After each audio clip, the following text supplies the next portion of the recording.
it's going to make a huge difference. If you're at 38th Street on the rocks, if you're at Long Beach on the rocks, Corona Del Mar, the Wedge on the rocks, be careful, first of all. But if you get out on the rocks, one of the things, the fish are not dumb out there. If you hook something that's over 5 pounds, I promise you, once he gets within 2 feet of the rocks, if you're fishing a 7-foot rod, he's gone.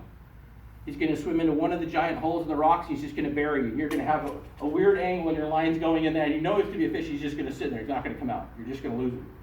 A big rod like this allows you to catch the fish, and once he gets 2-3 feet still outside of the wall, you go straight up. You get him up out of the water as quickly as you can. That's going to make a huge difference in landing some of those fish if you're rock fishing. Another thing about a big rod that's good is on the pier. Not that I like pier fishing, but if you have to, maybe go down there and just make bait. Put a double sabiki on your rod, make some bait, fill up a bucket. Then while you're making bait, take some of the live bait and then put it on one of the other rods. Put it on that halibut rig. Put a live chovy on that and throw it back out there and watch what happens. I hooked a huge shovel nose, like 30-pound shovel nose one time just doing that. Catch bait, hook it on, throw it back out there. There's a lot of other fish out there that live bait fishing will help you with. Next thing. Keep moving, keep moving, keep moving. 100-yard section of fishing. After you're done, keep scouting the next section. If that doesn't look good, move 400 yards down. Find the next section. Once you start to learn how the currents are working, let's say you show up somewhere and it's just bad current. We'll try this. I get to the beach, and all the water looks the same, and I'm really frustrated. I can't read anything. I can't see anything. One of the things I do is I just throw the rod out with, like, let's say 3 ounces. Me on the beach, stick man fishing. I throw the rod out as far as I can with 3 ounces. Then I just hold the rod and I let the bait start moving, especially if you're fishing a big Carolina. Like if you want to fish something like this. This is great for reading the current. Put like a 3-ounce egg on, right? Throw that 3-ounce egg out there, and then wherever the current's going, it's just going to start rolling your line. Sometimes from even 60, 80 yards long, it'll beach it within like 3 or 4 minutes, the current's so strong. And you just know that that area is not going to work. But sometimes what it'll do is it'll move, it'll start coming in, and then it flattens out right here in this little hole. And you just got to let the line roll and find where it's going to go. And guess what? I move all my gear down, and I set up right here. Right? Just because you can't see something, you can still learn something. Try to figure out what you're doing. Sometimes you can just watch seaweed. You can throw something out there. I have a clear bobber. I know this makes people, what do you do with a clear bobber? There's times where the current's moving so subtly, I can't see it, I just can't figure it out. Put on a little clear bobber, throw it out there, and maybe it takes 10 minutes for it to start to move. But when that thing starts to move and tells me where the current's actually going, it'll always end up in some kind of little eddy or little rip. That's all I do. I just let it go down to that, move all my gear down, and I fish that. Because ultimately, that's where the fish are going to be. At the end of that eddy where it's bringing all the fish to them. The little bait fish can't swim. The little bait fish gets tired. It gets stuck in one of those little eddies, and it pulls it down there. When you know what time to fish early in the morning or the last hour, that's going to help you a lot because recently a grunion run happened. And a lot of guys will text me and say, Pastor Jay, let's go down and go run. I don't fish when the grunion are running. If I have to do that, I'll go down there and I'll gather bait. You can only gather bait in your hand. Don't take your dip net down there when the grunion are running. That's illegal. Gather bait with your hand. Get a little container. And when you get home, 5, 10 at a time in a bag. Make sure they're flat. Try to not punch them all together so they all bend up. Keep them flat. Roll the bag over and stick them in your cooler. I have a cooler in the garage. It's just for bait. Freeze them nice and flat. 1 week after the grunion run. Go back to whatever stretch of the beach that you think is the best looking, especially for grunion, anywhere on Bolsa Chica. Starting at 15th Street, ending at 25th Street. A low tide at Bolsa Chica is 3 foot of water, sometimes up to like 400 yards of beach. It's just 3 to 4 foot of water. Not much else you could do at Bolsa on a low tide, but halibut fishing is spectacular there. If you guys are lure guys, you can throw Lucky Crafts, the LC-110 that looks like an anchovy or a sardine. Castmaster, silver. There's still guys. I saw a guy catch a striper last year at the 74th Street Inlet on a Castmaster silver 2-ounce. That lure's been around since the beginning of time. Crocodile silver. I mean, just simple bait. If you want to do that, there's no law saying if you saltwater fishing you can't fish more than 1 rod. So you could throw 1 rod out with bait and then stand right next to it and throw another one out and work a lure. Maybe you find the fish are feeding on that, or you find some fish feeding, then move your bait rig over to where you're catching fish and keep throwing. True or false? A friend of mine's a fishing game guy, and so he told me this. True or false? You can fish more than 2 rods in the ocean. You pay for it. He said, that's what I said too, but that's not true. The only time you pay for 2 rods is freshwater. That's why when you go to the pier and certain people have 17 rods and you're like, wow, I don't see 17 people. It doesn't make any sense, because it doesn't make any sense. There is no legal limit about what you can do in saltwater. By the way, fishing game, I have Paul's card in here. I know the fishing game guy. There's only 3 of them that do our whole West Coast thing. If you guys have anything that you see and you want to call someone, I could give you guys this. So this guy, Ben, is our local fishing game guy. I've called him like 10 different things. I learned the hard way about what's legal and not legal. I saw this guy fishing off a pier next to me with a gang line. Have you ever seen a gang line? They get an 11-foot rod. They tie 10 sets of size 4/0 treble hooks on them. Yeah.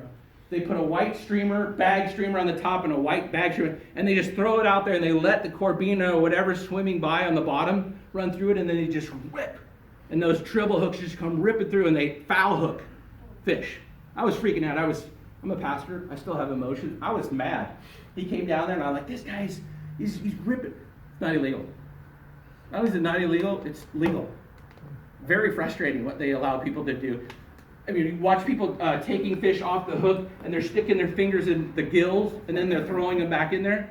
If someone stuck their finger down your throat and tried to release you, how well would you do, you know? It's catch the fish, get the hook at the end of your pliers, twist it out, and try not to touch the fish. Otherwise, leave the fish in the water, do what you can to give that fish a chance to. People are crazy. One guy's down there fishing with gloves, like his mom's gardening gloves. I'm like, dude, you're just ripping all the slime coat off of every fish you catch. There's no reason to release them. They're all going to die. They're all going to have handprints on them in 1 week. If you touch a fish dry-handed, they have a slime coat on them. That dry handprint will eventually remove all that slime coat in there. They'll get infections and bacteria. They're going to be done. Try to keep your hands wet. Try to understand what you're fishing. If you guys want to get a copy of Ben's number, if you see anything out there, even on the open ocean, there's still only 3 fishing game guys in our area. Frustrating, but true. Finally, for me, enjoy the destination. Enjoy the journey. When I go fishing, I have 3 or 4 spots that I go to, and my wife knows. There's only a couple on my Instagram page that I black out the pictures. I have to because I've gone down there with people and shared it with them, come back a day or 2 later and seen them down there with 7 or 8 guys. One of my spots is just like a halibut honey hole. He came back with his friends, and they literally had 2 and 3 halibut hanging from metal rings off their backs, each one of them. That's like 16 keepers from this group of guys. I mean, I was so mad, I couldn't believe him. I won't say his name or whatever it was. I was just like, dude, I told you this is like a sacred spot. This is just a place to bring someone who's never caught a halibut before, let him enjoy that.